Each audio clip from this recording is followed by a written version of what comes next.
Vejo com frequência as pessoas duvidando de que estamos em um regime democrático, com um olhar crítico e cético sobre os partidos políticos, onde um grupo de caciques, quase todos com relações promíscuas com o grande capital, principalmente em períodos pré-eleitorais, dominam o jogo político.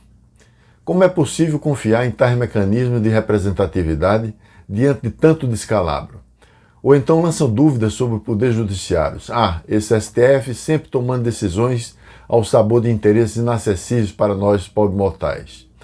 Isto sem falar na brutal desigualdade social que, impermeável ao tempo, singra em nossa história com uma nave de insensatos parindo geração após geração uma população de desassistidos com o destino já selado pela inacessibilidade ao ensino de qualidade, o principal mecanismo para romper os grilhões da vulnerabilidade social.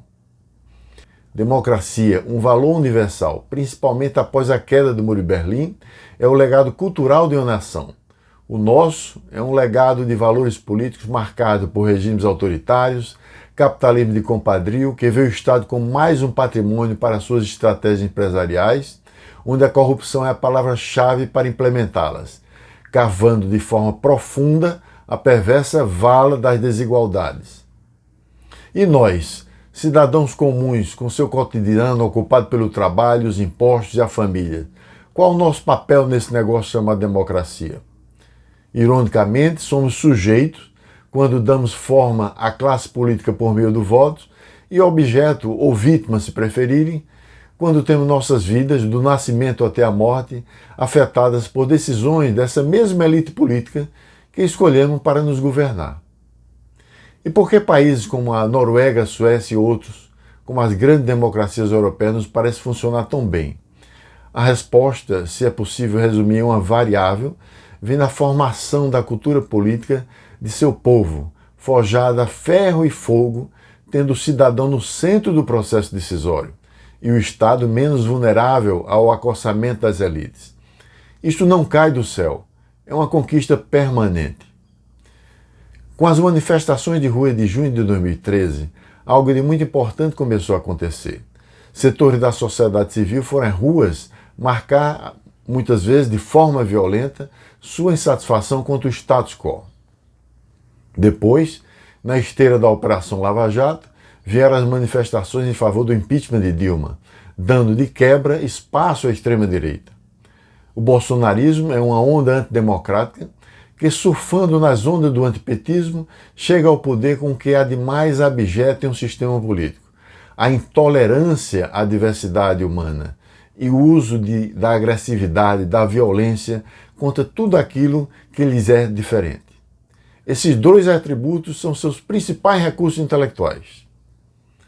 A este fenômeno, a guinada abrupta do eleitorado saltando de um petismo corrupto para uma direita neomedieval, eu dei o nome de o pêndulo da irracionalidade. Foram nossas escolhas que moldaram esse cenário de extrema dificuldade para um ambiente democrático. As instituições estão sendo testadas no limite e caberá a nós, eleitores, fazermos as escolhas que ajudem a quebrar essa danosa polarização entre lulistas e bolsonaristas, substituindo a paixão irracional que dividiu o país pela racionalidade, fazendo uso da razão para distinguir onde estamos sendo capturados pelas falsas narrativas ideológicas. Vamos elevar a qualidade das nossas escolhas nas próximas eleições.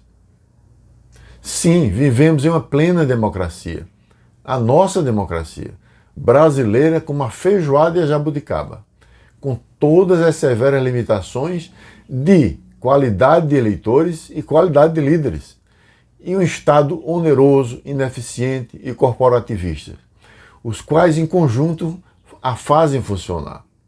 E será com ela que teremos que seguir nossa história, pois sem ela instala-se o caos e a barbárie do autoritarismo, já experimentado por nós décadas atrás. No autoritarismo fenecem os valores civilizatórios. Os partidos e a sociedade civil são esmagados pelo peso da bestialidade humana concentrada na mão do tirano.